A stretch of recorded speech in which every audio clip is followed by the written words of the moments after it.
Segundo Crônicas, capítulo 15. Então veio o Espírito de Deus sobre Azarias, filho de Obed. Veio o Espírito de Deus. Isto é o que nós necessitamos, os avivamentos do passado.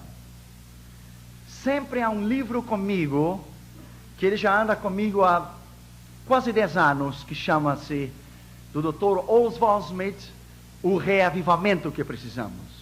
Esse livro ele escreveu em 1958, 34 anos. Esse livro já está todo gasto, está em português, foi um dos primeiros livros que alguém me deu a mim, quando eu estava nos primeiros passos da fé. E este livro transformou a minha vida, o meu caráter, a minha personalidade. O reavivamento que precisamos. E ele dá uma lista, por que não há o avivamento em nossas cidades? Ou por que não há o avivamento em nossa comunidade?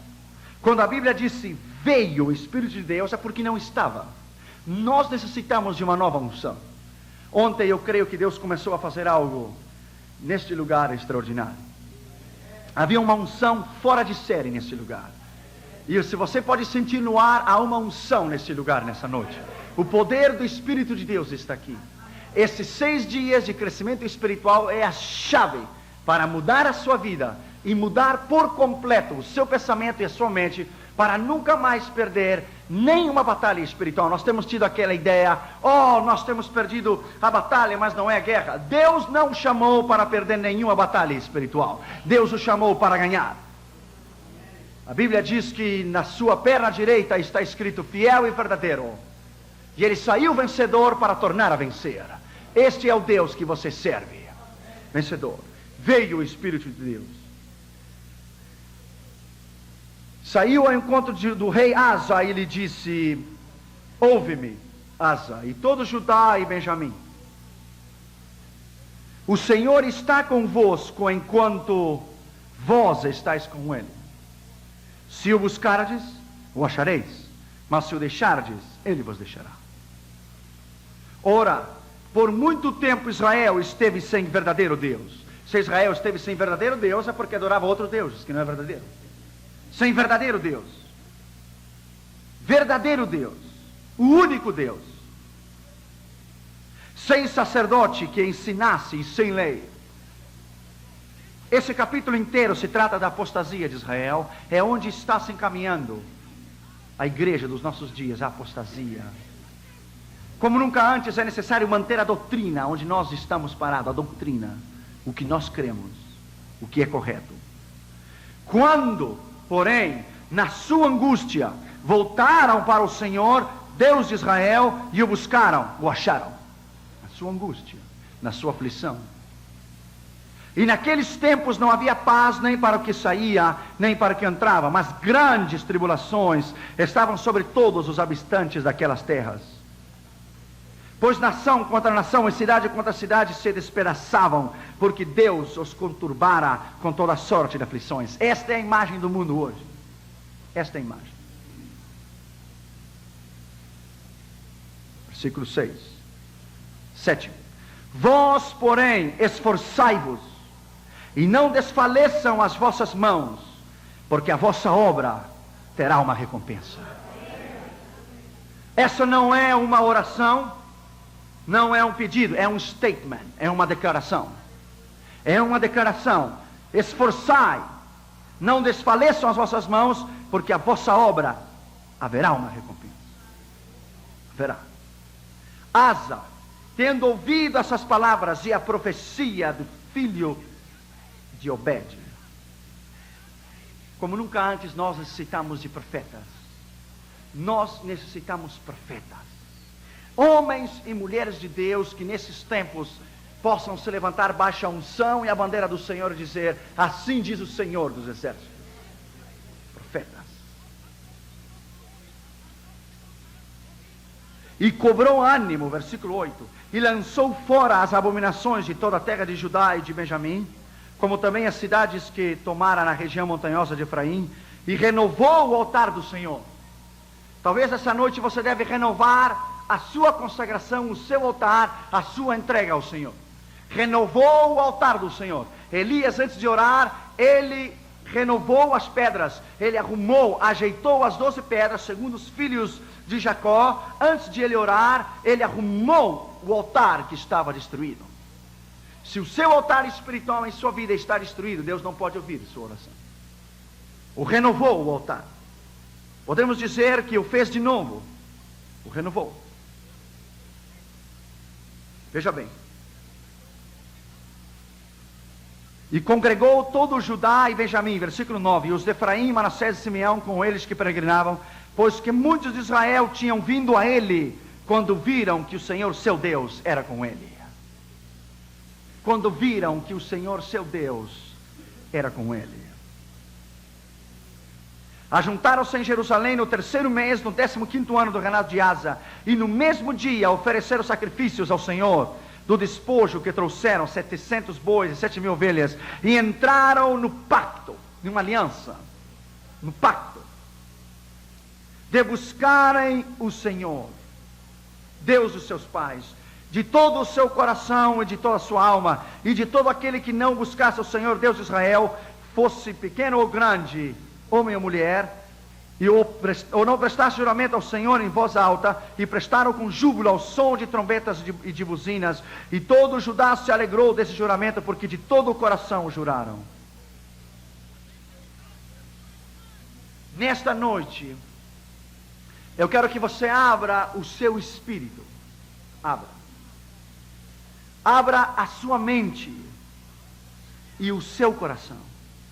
A Bíblia diz que o homem natural não pode entender as coisas de Deus, porque para eles são loucura. Paulo diz, acomodando o espiritual no espiritual. O homem natural não pode entender as coisas de Deus. Você não pode raciocinar com a sua mente, o seu intelecto carnal, para entender os mistérios de Deus. Jesus disse, se eu vos falo das coisas terrenais, né? E você não crê em mim, quem dera se eu falasse das coisas celestiais então. Se nós não estamos dispostos ao nível natural a entender o poder de Deus, como podemos buscar uma revelação de Deus?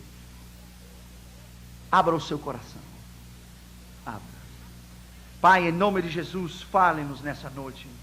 Me humilho diante de Ti, te peço que Tu nos fales com poder e com autoridade nessa noite.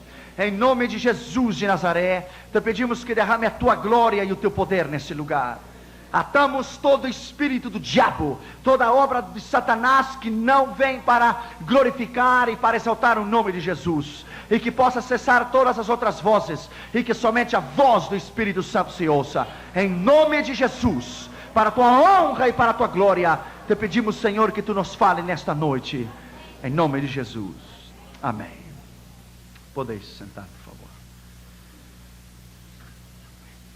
Quero agradecer ontem as pessoas que colaboraram com os áudios e os vídeos cassetes do nosso ministério. Não vou ler todos os títulos para não gastar muito tempo. Ao final você pode levar essa folha branca. Está os títulos dos vídeos, mensagens, os vídeos da série de escatologia, que é o estudo da profecia e seu cumprimento, e dos áudios cassetes e da escola de evangelismo e missões. No mês de novembro nós estaremos então comentando sobre a série de escatologia, que é o manuscrito original do livro que nós estamos terminando, que ainda há algum tempo para trabalhar, porque a Catherine não me deixa trabalhar, mas nós estamos trabalhando aí para terminar esse livro, e em novembro invitamos a todos vocês para essa série de conferências, porque é em sequência. Se você perde uma, você perderá todo o fio. É uma sequência desde a criação até a Nova Jerusalém que descerá dos céus. De parte do ministério, queremos agradecer aquelas pessoas que colaboraram com os nossos vídeos e os áudios cassetes. E outra vez mais queremos agradecer a participação dos nossos irmãos hispanos que estão aqui conosco. Ontem eles diziam, entendi tudo.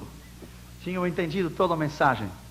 E é um prazer tê-los uma vez mais conosco. Uma das grandes necessidades da igreja, eu quero que você entenda, é o conhecimento e a sabedoria na sua relação da sua vitória espiritual. Ontem nós começamos com chave de ouro.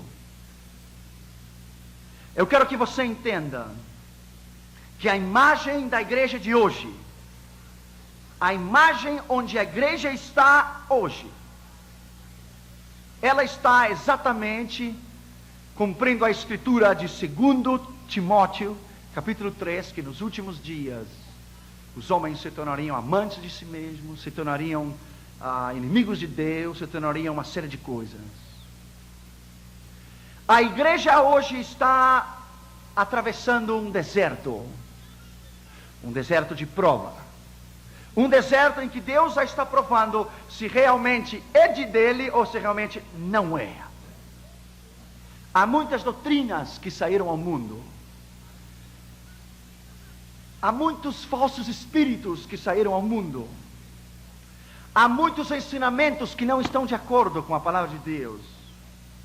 E hoje, a igreja está debatendo entre a verdade e a mentira, entre o que parece ser de Deus e o que não é de Deus, ou o que é de Deus e parece não ser, ou o que não é e parece ser. Parece que a igreja hoje, o que a igreja mais necessita é o dom do discernimento dos espíritos, discernir o tempo onde nós estamos vivendo. Se nós nos afastarmos da doutrina, se nós deixarmos o nosso conservatismo pentecostal e nós deixarmos a nossa doutrina sana, nós vamos acarrear muitos problemas sobre nós. A igreja da América Latina é conhecida como a igreja da sã doutrina. Os anglos e os americanos nessa nação hão dado abertura para uma série de coisas que eles chamam liberais. Mas realmente essa palavra liberais não existe, é mundano. Porque não existe igreja liberal e igreja conservativa, é mundano. Nós estamos enfrentando uma crise no meio da igreja para discernir a sã doutrina. Nos capítulos que lemos, Israel estava em um dilema. A Bíblia diz que Israel estava sem verdadeiro Deus. A Bíblia diz que Israel estava sem quem ensinasse a lei. A Bíblia diz que Israel estava em uma apostasia. Em outras palavras, Israel não sabia no que crer e onde colocar a sua fé e a sua confiança. A palavra de Deus é uma espada, e se ela fala a você, ela deve cortar o seu coração. A Bíblia diz que a palavra de Deus é um martelo, e se é um martelo, ela deve machucar o seu coração. E a Bíblia diz que a palavra de Deus é fogo, e se ela é fogo, ela deve queimar o seu coração.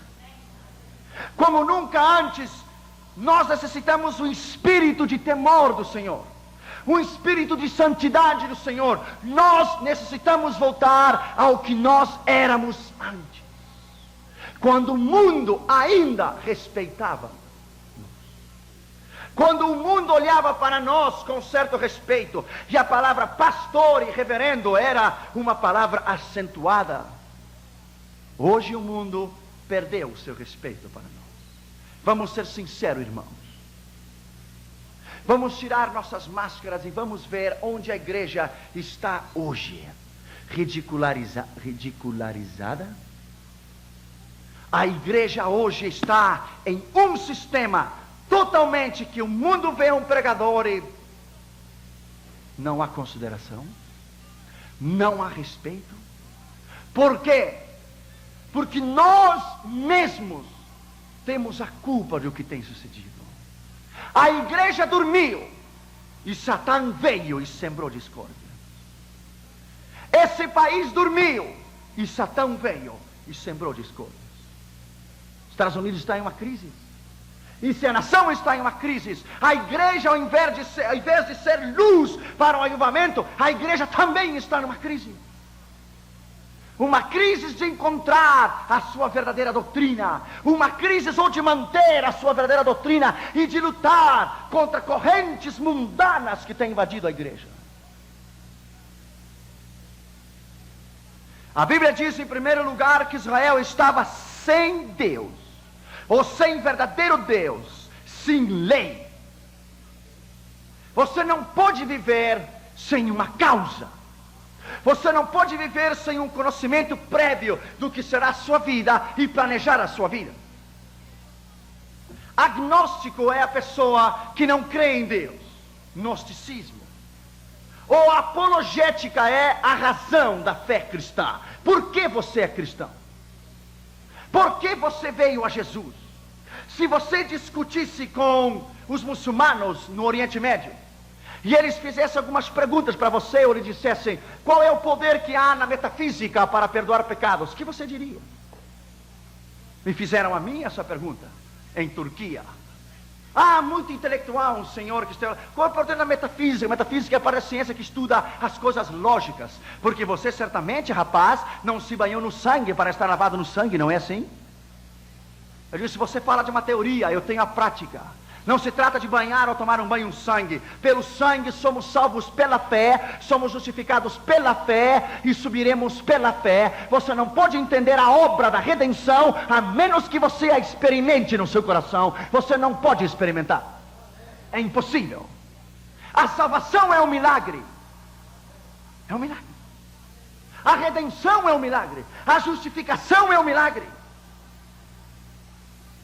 A menos que nós experimentamos qual é o Deus que nós servimos e onde nós estamos parados, nunca a igreja poderá marchar em vitória. Agora há uma série de doutrinas, ou somente Jesus, ou uma série de doutrinas que tem invadido nossas igrejas. Eu pergunto, onde está o poder da palavra de Deus para combater certas doutrinas? Há membros de nossas igrejas que as seitas estão ganhando e estão levando para eles. Crentes velhos, de anos na igreja, e alguém vem e apresenta uma nova doutrina, e essa pessoa corre e pôs. Eu pergunto, onde estamos então a nossa doutrina e a nossa fé? Que é Jesus para nós? Que representa Jesus para nós? Deus não levou 40 anos para tirar Israel do Egito. Deus levou 40 anos para tirar Egito do coração de Israel. Porque Israel sempre olhava para trás. Sempre olhava para trás. Israel foi escravo durante 400 anos. E oraram para que Deus enviasse alguém. Quando Deus enviou, e eles cruzaram o Mar Vermelho, no primeiro dia, acusaram Moisés e disseram, as panelas de cebolas do Egito. Se eu voltasse ao Egito. Deus fechou as águas do Mar Vermelho. Sabe por que Deus o fechou? Para que Israel nunca mais voltasse atrás. Porque eles não podiam mais voltar. Esqueça das suas experiências passadas. Esqueça das suas derrotas. Olhe para o que está diante. Você não pertence ao Egito, à enfermidade, à miséria e à escravidão. Você pertence à terra prometida. Você já entrou à terra prometida. Você está em Canaã. Você já cruzou o Jordão. Você está na vitória. Não olhe para trás. Olhe o que está diante. Por isso Deus fechou o Mar Vermelho. Por se eu tivesse fechado, Israel tivesse regressado no outro dia. Onde nós estamos parados? Essa nação está em uma crise.